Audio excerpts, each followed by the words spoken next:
Lots of the people with me today are interested in working in the film industry. So could you tell us about your experiences of entering the film industry, the kind of training that you had? Well, I'm going to be a bit political experience you here had? because I'm the product of a very different world than you're growing up in. I'm the product of a country that actually allowed me to go to a state grammar school, allowed me to go to Oxford University on a scholarship, all of which was essentially paid for. No student loans. That's all gone now, that world.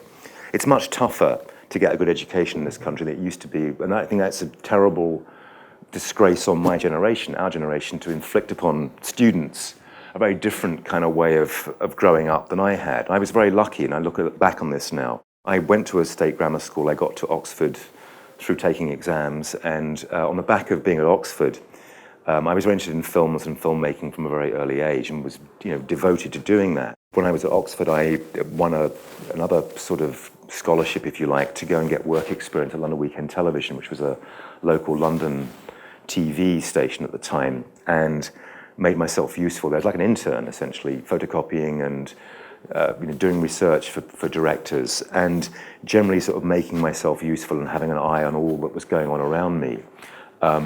On the back of that experience, I got a job there. They gave me a job. I made myself useful enough so I was working essentially as a researcher, like a journalist into TV early on, and with ambitions to make films. I was making little short films on my own, Super 8 films as well. So I was lucky in that I had this work experience that allowed me to go to the BBC, and at the time I was able to start directing very quickly. These days, the other big difference between the world I grew up in as a filmmaker and what you have is you can go and make a film now. You can go and pick up even your domestic camera will shoot video for you, and you can shoot that film and you can cut it. So you've got no excuses anymore. When I grew up, everything was very expensive. If you want to shoot on film, Super 8 film, even then that cost a lot of money.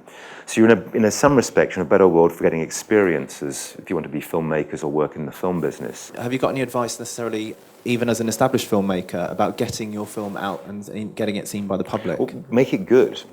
That's really the first thing. If you make something good, you'll find an audience, particularly in the fragmented, environment we live in. You can post it online, you can put it on YouTube. If something's good, it'll get discovered. So the best thing of all is to make something good and to care about that and to commit yourself to doing something that's worthwhile. Getting it out there is easy, particularly if it's good.